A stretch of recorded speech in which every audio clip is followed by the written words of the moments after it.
Saudara-saudari, untuk sharing firman Tuhan kali ini, saya akan bacakan dari kitab Efesus pasal 6 ayat 11 sampai dengan 17. Bunyinya seperti ini, kenakanlah seluruh perlengkapan senjata Allah, supaya kamu dapat bertahan melawan tipu muslihat iblis.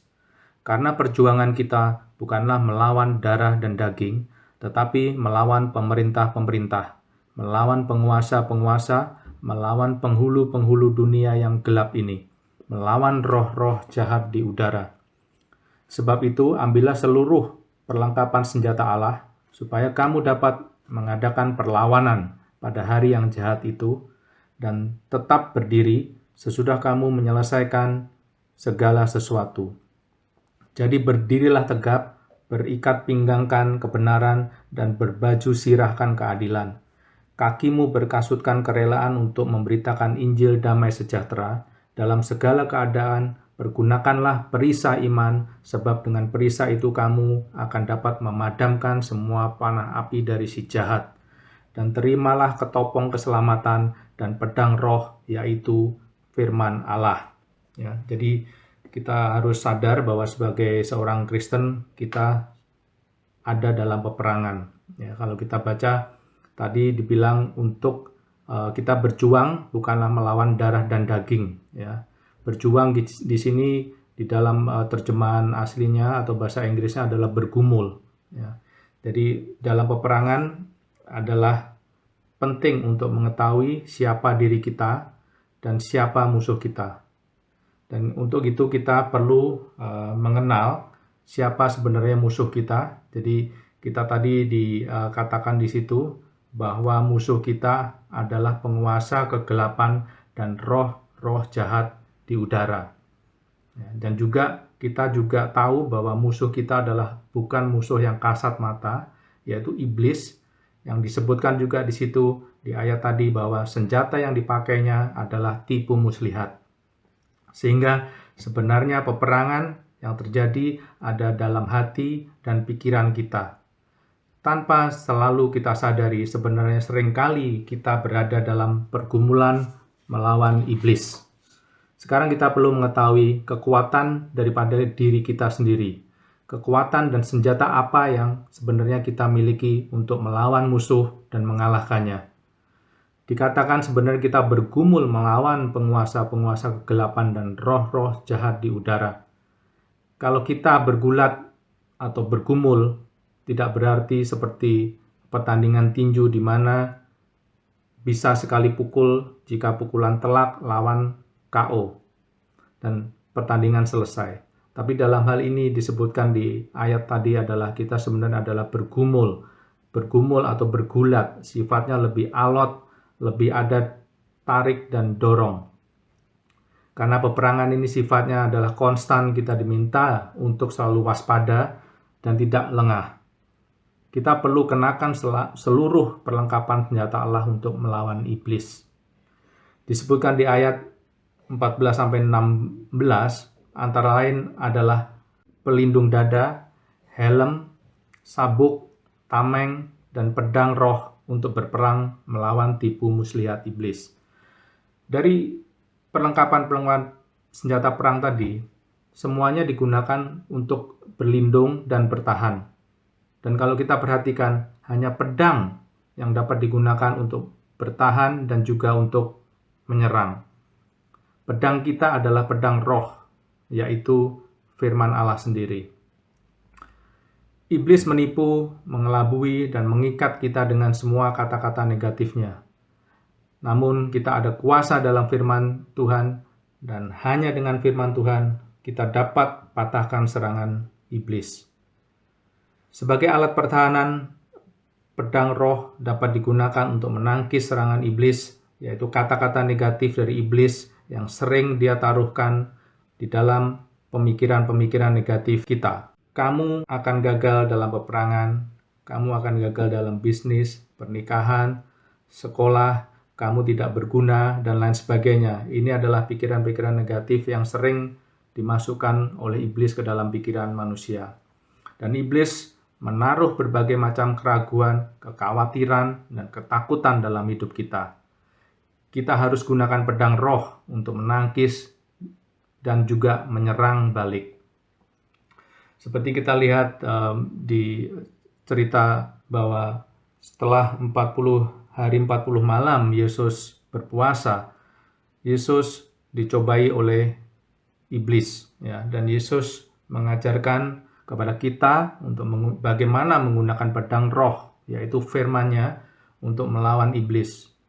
Kita buka di kitab Matius pasal 4 ayat 2 sampai dengan 4. Dan setelah berpuasa 40 hari dan 40 malam, akhirnya laparlah Yesus. Lalu datanglah si pencoba itu dan berkata kepadanya, "Jika engkau anak Allah, perintahkanlah supaya batu-batu itu menjadi roti." Tetapi Yesus menjawab, "Ada tertulis, manusia hidup bukan dari roti saja, tetapi dari firman yang keluar dari mulut Allah." Kita ingat bahwa Yesus di sini adalah 100% manusia, dia juga 100% Tuhan. Dan dalam hal ini, setan mencoba menggoda atau mencobai Yesus sebagai manusia yang sedang lapar untuk menjadikan batu menjadi roti untuk dimakan. Tapi Yesus menjawab, "Ada tertulis, manusia hidup bukan dari roti saja, tetapi dari setiap firman yang keluar dari mulut Allah." Ya. Dan sebenarnya yang dikutip oleh Yesus ini ada di kitab Ulangan pasal 8 ayat 3, ya, dikatakan bahwa manusia hidup bukan dari roti saja, tetapi hidup dari segala yang diucapkan Tuhan.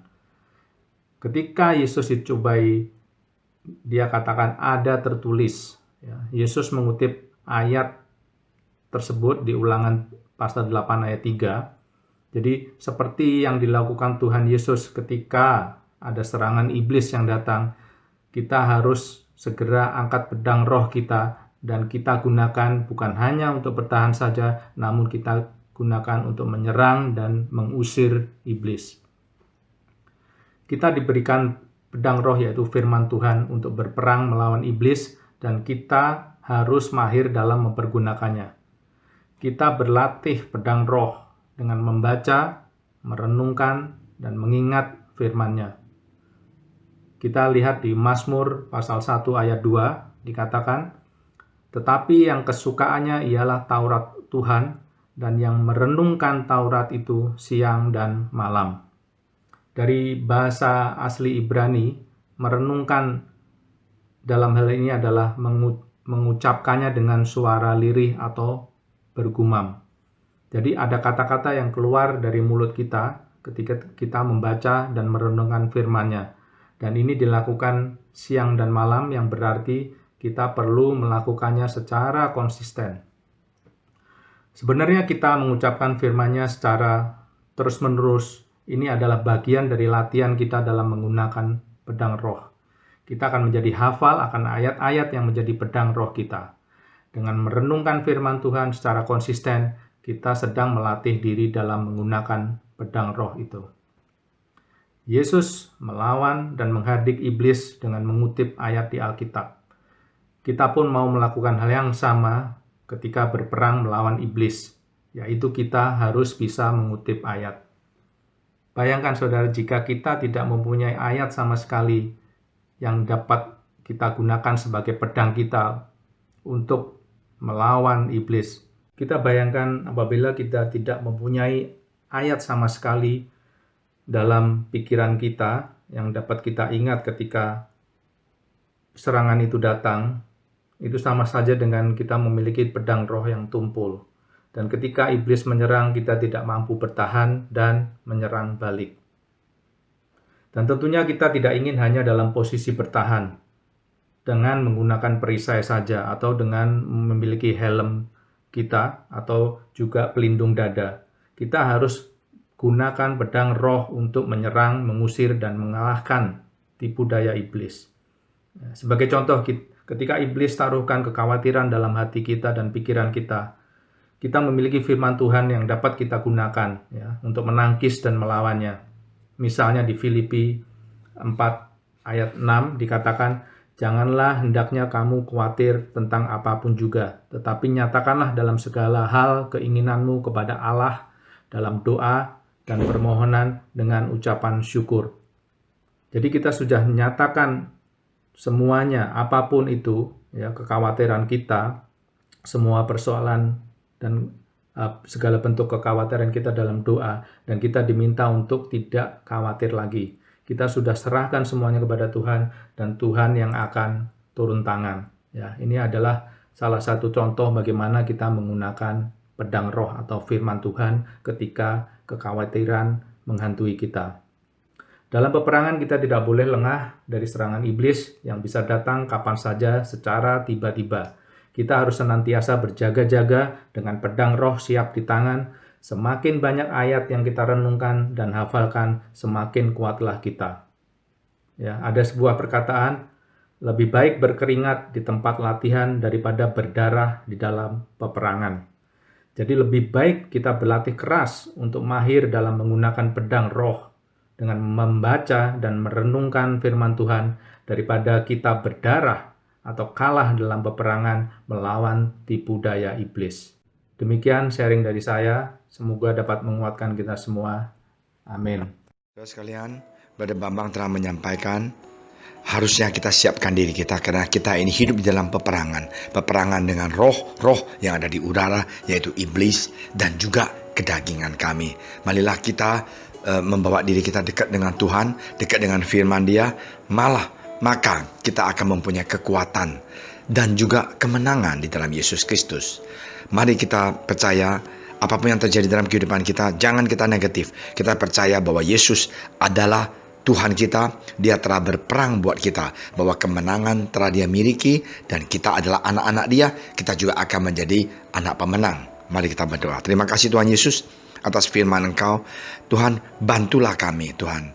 Bimbinglah kami supaya kami dekat dengan Engkau, cinta Engkau dan cinta firman Engkau. Tuhan, siap Tuhan Yesus mempunyai hubungan yang erat dengan Engkau di dalam kehidupan kami. Terima kasih Tuhan Yesus.